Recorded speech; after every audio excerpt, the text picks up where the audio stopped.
Hello and welcome back to the channel. Today we're going to do a video at the beach.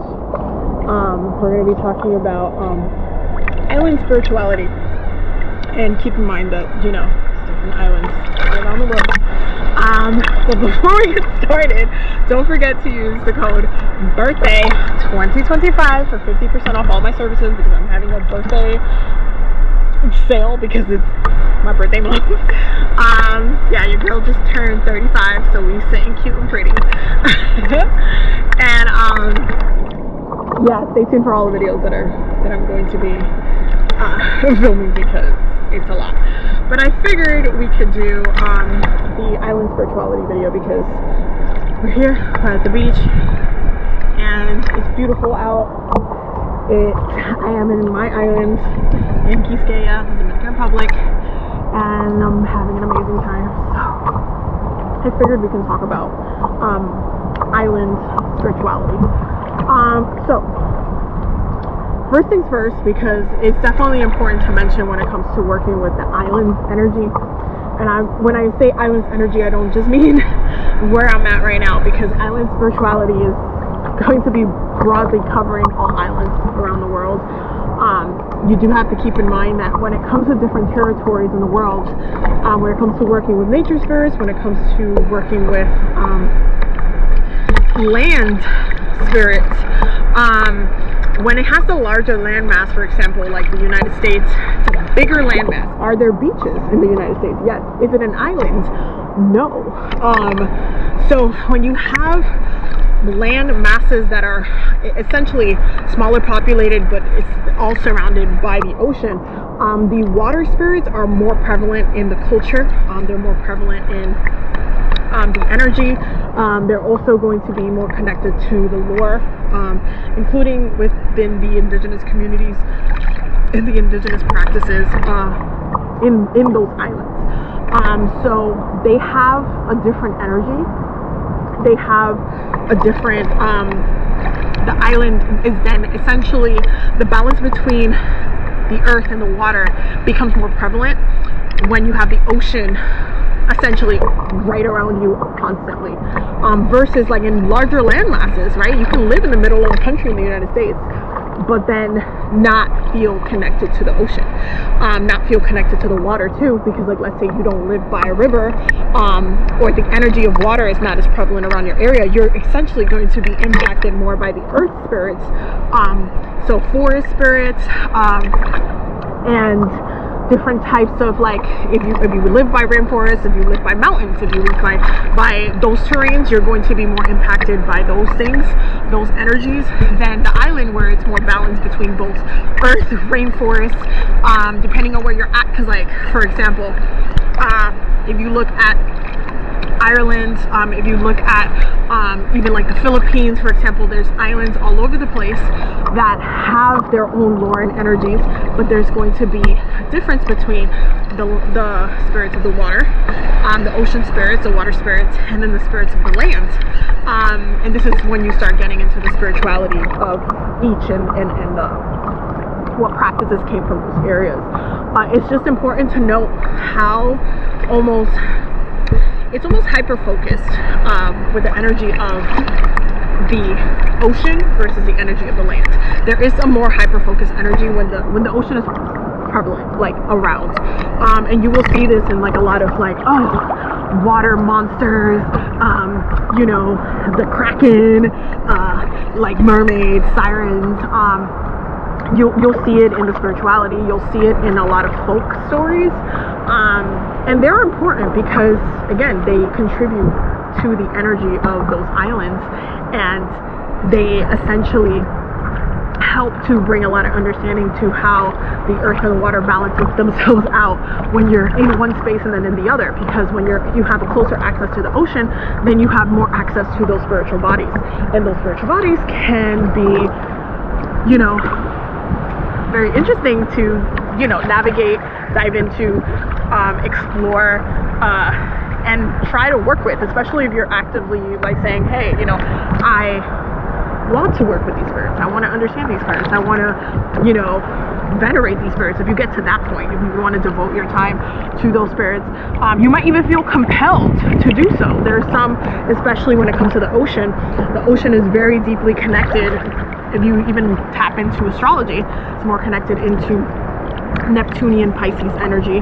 We know Pisces and Neptune energy rule not only glamour, which is part of what sirens and mermaids are able to do, and it's part of their abilities. Often you will see that, but also when it comes to creativity, music, the ocean is connected to abundance and prosperity.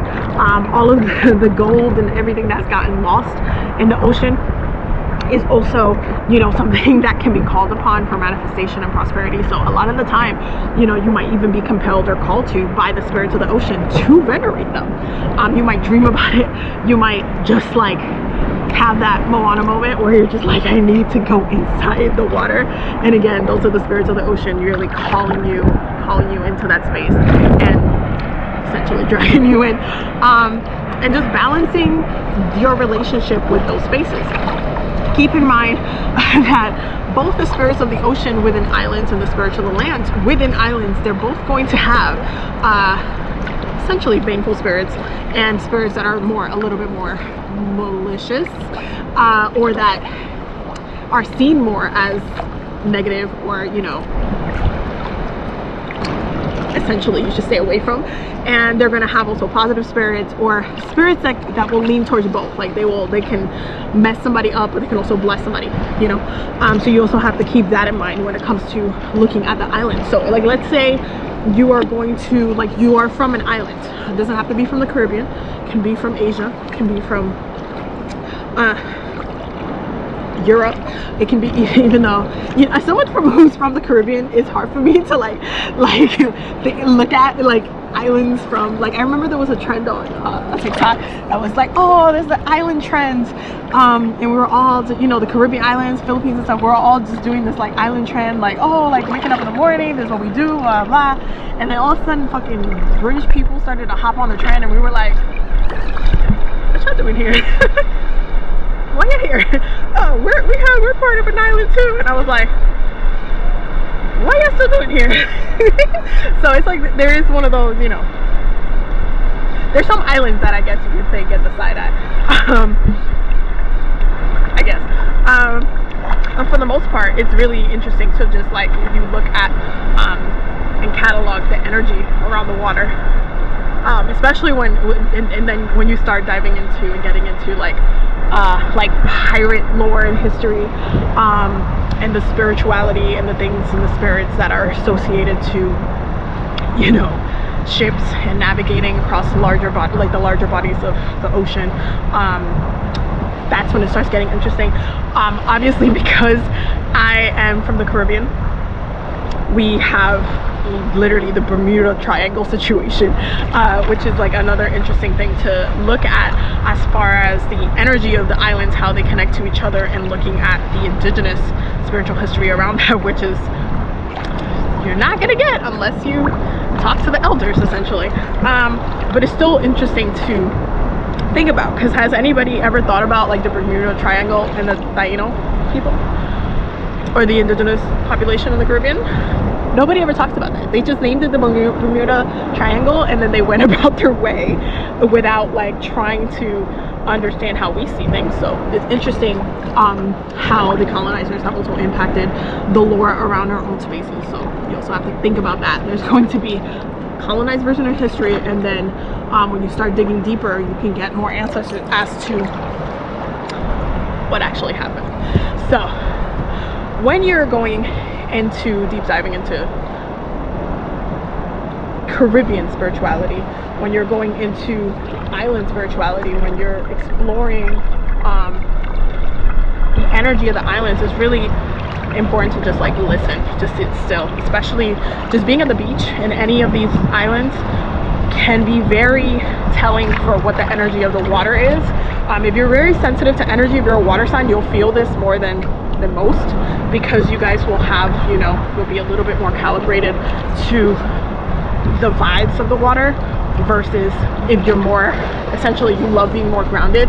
If you're more of an earth sign, you might have a little bit of a harder time, you know, feeling comfortable in the water. It really depends on like your placements too and where your spiritual sensitivity is. But you might have a, like for me, my Jupiter in Cancer really helps me to connect to the water, even though I have a Capricorn stellium. So yes, I have 5 planets in Capricorn, but that Jupiter in Cancer and my Scorpio placements too help me connect to the water in a very particular way, and my water spirits in a very particular way, because I have those water placements that allow me to let myself go and flow, where my nature will tell me to just be more grounded. So it's important to just be still, allow yourself to naturally sit with the energy, and then do your research too. Definitely, one of the things I always recommend people do is find your local like bookstores in the island and check out some books on the history of the area. I have like books that I bought like when I went to Grenada and everything on like the spirituality of the area, the history and stuff, just because even if it's like that one random paragraph in that book that kind of touches on something that I didn't know about the island's spirituality, that paragraph would tell me a lot. So it's also important to just get that context, and it might tie together to something that you've heard before, especially being from the Caribbean. Obviously my ancestors would navigate all through all the islands, so it's important for me to also understand how we relate to the other ones, how we connect to the other ones, and how the Caribbean's energy also relates and connects. So when you're looking at different islands, especially if you're looking at like islands within Asia, it's important to be respectful, but it's also important to, you know, make sure you're asking the right questions to the people that are from there, and be respectful to the people that are from there, because obviously if you're not from there but you're trying to connect to their spirits, it's like, okay, are you going to be respectful? One of the areas that I'm really excited to visit and explore energetic wise when I get there is the Red Sea, because obviously that area, the Mediterranean Sea, is a very powerful place, and it holds a lot of energy. I already got to go to Morocco one time and really connect with the energy of the land there, but I didn't get close enough to the water. I got to connect with the energy of the desert because I went to the Sahara, but I never got to connect to the energy of the ocean. So that's definitely, the Mediterranean is something that I do want to explore at some point, and connect with the energy of the water when I get there, because I already know that historically there's just so much that happened there, but it's still important to open up the space to the spirits of those areas. Obviously there's a lot of stories and spiritual history surrounding the Nile that we can trace back, obviously, but the Mediterranean is also its own energy. So yeah, when exploring different islands, no matter how big or small, you have to, for one, be respectful. Don't come into it very entitled either, because the spirits don't like that. Unless you're like essentially more from there, then you can have a little bit more of like, well, I can understand because, you know, mi mami me dijo esto, blah, blah. You know, there's a difference between that. But when it comes to you going into a space where you've never been but you're trying to understand, just be humble about it, because the spirits will be able to check.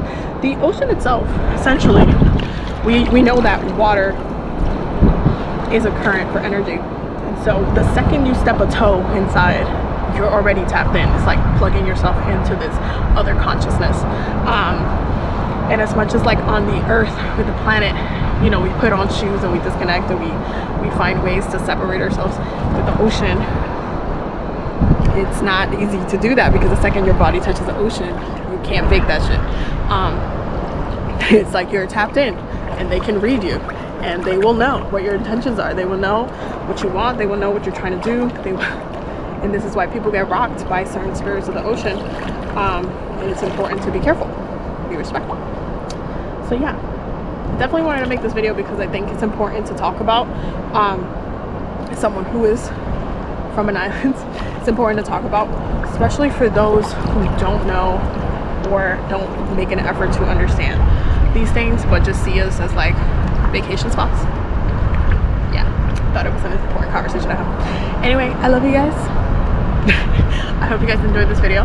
There's gonna be an extended on Patreon talking about different ways, different rituals and things that you can do while you're in different bodies of water, when you start getting into the beaches within the islands, that you can essentially do anywhere, just to pay respects to those spirits and everything.